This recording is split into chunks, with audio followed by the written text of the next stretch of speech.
ആഴമേറിയ ചിന്തകൾ എപ്പോഴും മോഹങ്ങളെ ദൂരീകരിക്കുന്നതാണ്. അതിനാൽ തന്നെ നമ്മുടെ മോഹങ്ങൾ പലപ്പോഴും വിട്ട് അകലുകയും നമ്മുടെ മോഹങ്ങളെ ഉപേക്ഷിച്ചുകൊണ്ട് നാം ത്യാഗപൂർണമായ ജീവിതത്തിലേക്ക് കടക്കുമ്പോൾ നമ്മുടെ മനസ്സിന് ശാന്തി ലഭിക്കുകയും ചെയ്യുന്നതാണ്. നാം സംഘർഷങ്ങളോട് മത്സരിക്കുക, സംഘർഷങ്ങളോട് പൊരുതുക. സംഘർഷം നിങ്ങളെ സ്ഫുടം ചെയ്തെടുക്കുന്നതാണ്. ജീവിതത്തിൽ നിങ്ങളെ ഒരു യോഗ്യനായ വ്യക്തിയാക്കുവാൻ നിങ്ങളുടെ സംഘർഷങ്ങൾക്കും ആത്മാവിലെ കഷ്ടതകൾക്കും മാത്രമേ സാധ്യമാവുകയുള്ളൂ. നിങ്ങൾ പരിശ്രമിക്കുക. ജീവിതത്തിൽ പരിശ്രമം നിങ്ങളെ ഒരു ശ്രേഷ്ഠനായ വ്യക്തിയാക്കി തീർക്കുക തന്നെ ചെയ്യും.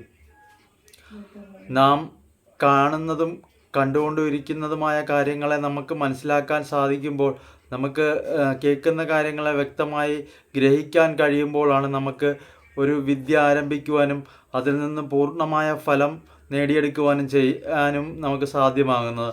അതിനാൽ തന്നെ നിങ്ങൾ നിങ്ങളുടെ മോഹങ്ങളെ ത്യജിക്കുക.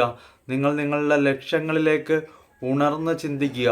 അപ്പോൾ നിങ്ങൾക്ക് എല്ലാ കാര്യങ്ങളെയും മനസ്സിലാക്കുവാനും നിങ്ങളുടെ ആത്മാവിൻ്റെ ശക്തിയെ മനസ്സിലാക്കിക്കൊണ്ട് നിങ്ങൾക്ക് നിങ്ങളുടെ സ്വന്തം കഴിവുകളെ സ്ഫുടം ചെയ്തെടുത്ത് നിങ്ങൾക്ക് നിങ്ങളുടെ കഴിവുകളെ മറ്റു വ്യക്തികൾക്ക് മാർഗദർശനം പകരുന്നവയും മറ്റു വ്യക്തികൾക്ക് പ്രചോദനം നൽകുന്നതും ആക്കി മാറ്റുവാൻ നിങ്ങൾക്ക് തീർച്ചയായും സാധിക്കുകയും ചെയ്യുന്നതാണ്.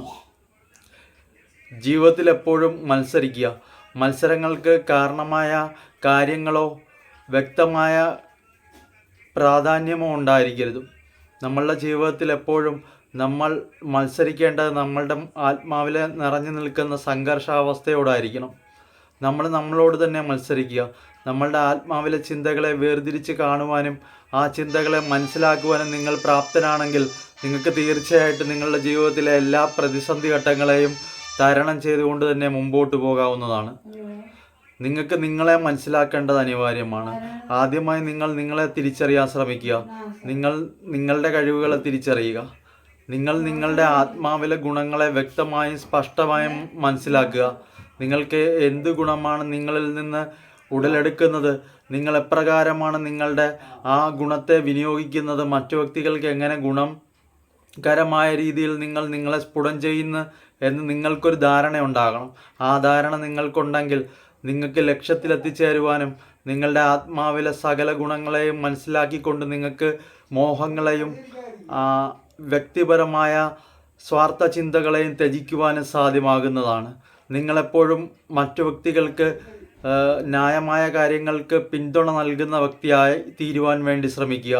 നിങ്ങളുടെ ശക്തിയും ബുദ്ധിയും കഴിവും മറ്റു വ്യക്തികൾക്ക് നന്മ വരുവാൻ വേണ്ടി വിനിയോഗിച്ചുകൊണ്ടേയിരിക്കുക. അല്ലാതെ നിങ്ങൾ ഒരിക്കലും മറ്റു വ്യക്തികൾക്ക് നാശം വരുവാനോ മറ്റു വ്യക്തികൾക്ക് ദ്രോഹം വരുവാനോ കാരണമായാൽ അത് നിങ്ങളുടെ വ്യക്തിത്വത്തെയും നിങ്ങളുടെ സ്വഭാവത്തെയും മാത്രമല്ല നശിപ്പിക്കുന്നത്, നിങ്ങൾക്ക് വരുന്ന തലമുറയും നിങ്ങളുടെ കുടുംബത്തിൽ ഉള്ള വ്യക്തികൾക്കും അത് വളരെയധികം ദ്രോഹകരമായി മാറുകയും ചെയ്യുന്നതാണ്. അതിനാൽ തന്നെ നിങ്ങൾ ആർക്കും ദ്രോഹം വരുന്ന കാര്യം ചെയ്യാതെ ജീവിതത്തിൽ ന്യായമായ കാര്യങ്ങളെ മനസ്സിലാക്കിക്കൊണ്ട് അതിന് ഉത്തമകരമായ രീതിയിൽ വേണ്ട കാര്യങ്ങൾ എന്തെന്ന് മനസ്സിലാക്കി അത് നിർവഹിച്ചുകൊണ്ട് സ്വന്തം കർമ്മത്തെ പൂർണ്ണ ലക്ഷ്യത്തിലെത്തിക്കുവാൻ വേണ്ടി മാത്രം പരിശ്രമിക്കുക.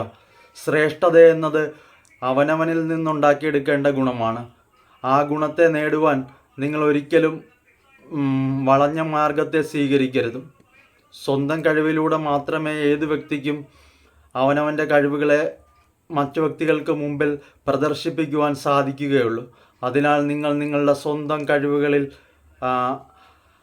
ആർജിതമായ ശക്തിയും മൂല്യവും അതിൻ്റെ ഗുണവും മനസ്സിലാക്കിക്കൊണ്ട് ഉയർത്തെഴുന്നേക്കുവാൻ ശ്രമിക്കുക. സകല തടസ്സങ്ങളെ നിങ്ങൾക്ക് ഭേദിക്കാൻ സാധിക്കും.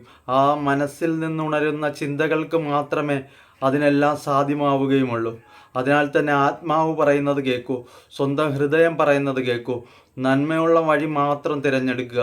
നന്മയുള്ള വഴിയിൽ മാത്രമേ ശാന്തമായ അന്തരീക്ഷത്തെ രൂപപ്പെടുത്താനും സ്വന്തം കഴിവുകളുടെ മഹത്വത്തെ മനസ്സിലാക്കിക്കൊണ്ട് മറ്റു വ്യക്തികൾക്ക് എപ്പോഴും നന്മ ചെയ്യുവാനും സാധിക്കുകയുള്ളൂ. അതിനാൽ തന്നെ നിങ്ങൾ നിങ്ങളാൽ തന്നെ ഒരു സൃഷ്ടിതമായ വലയം രൂപീകരിക്കുക. ആ വലയത്തിനുള്ളിൽ നിങ്ങളുടെ ത്യാഗവും മോഹവും വ്യക്തിപരമായ അവകാശങ്ങളും സ്വാർത്ഥ ചിന്തകളും മൂഢമായ പ്രതീക്ഷകളുമെല്ലാം അതിൽ ഇട്ടുകൊണ്ട് നിങ്ങൾ നിങ്ങളുടെ ആത്മാവിനെ മുക്തമാക്കുക. നിങ്ങളുടെ ആത്മാവ് ശാന്തമായ ഒരു വരിത്തിരിവിലൂടെയാണ് കടക്കുന്നത്. അതിനാൽ തന്നെ ആത്മാവിലെ മോഹങ്ങളെയും സ്വാർത്ഥമായ ചിന്തകളെയും ഉപേക്ഷിച്ചുകൊണ്ട് നിങ്ങൾ സ്വതന്ത്രനാകുവാൻ വേണ്ടി ശ്രമിക്കുക. നിങ്ങൾക്ക് മംഗളം ഭവിക്കുന്നതാണ്.